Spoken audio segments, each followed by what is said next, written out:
how do you feel about predestination? Are there some people who are not called? Okay, how do you feel about predestination, and are there some people who are not called? Okay, so those are both really good questions, and I'm glad you asked both of them. So when it comes to predestination, I feel great about predestination. You know, I feel wonderful about it. It's in the Bible. So if you go to passages like Ephesians chapter 1 or Romans 7 through 9, you'll find that predestination is a Bible word that's used in the Bible. So when you ask, how do you feel about it? Do you believe in predestination? Of course I do, because it's in the Bible. The question and predestination basically means that there are some people who are bound to be saved, okay? And some people who are not going to be saved.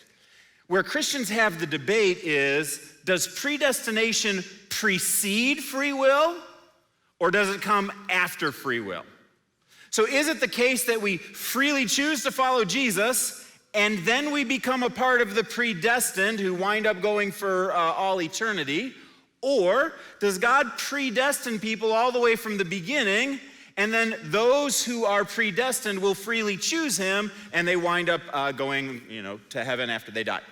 So that's, I think, the important question that's there. And there are those who are called Calvinists that Sophie referred to, who says predestination comes first, choice comes second. And there are those who are Arminians who say, no, choice comes first, and then predestination is a reflection of choice.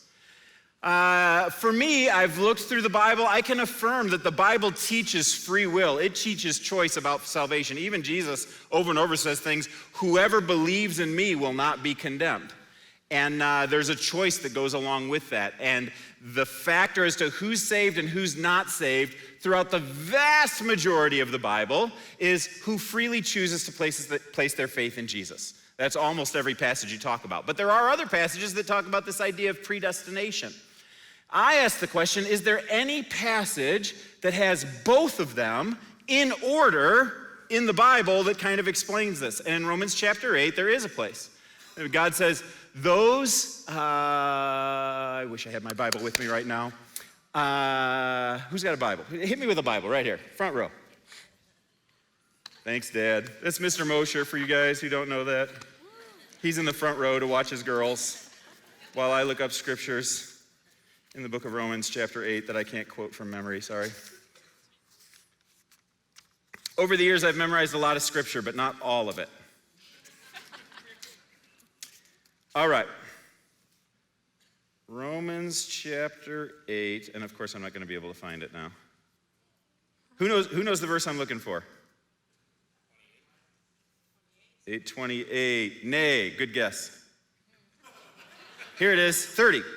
Okay. Yeah. John was almost there. Okay. Here we go. It says, and those he predestined, he also called. Those he called, he also justified. And those he justified, he also glorified. Sorry, 29. I got to go back to 29.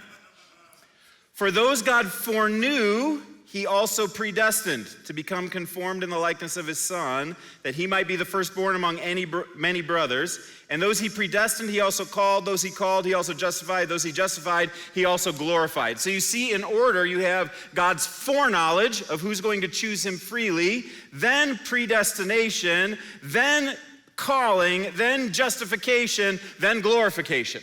And all those other pieces we know are in order, so foreknowledge precedes predestination. And so I believe that based on that verse and really the weight of Scripture, that I would lean towards choice coming first, predestination being a sealing of that choice.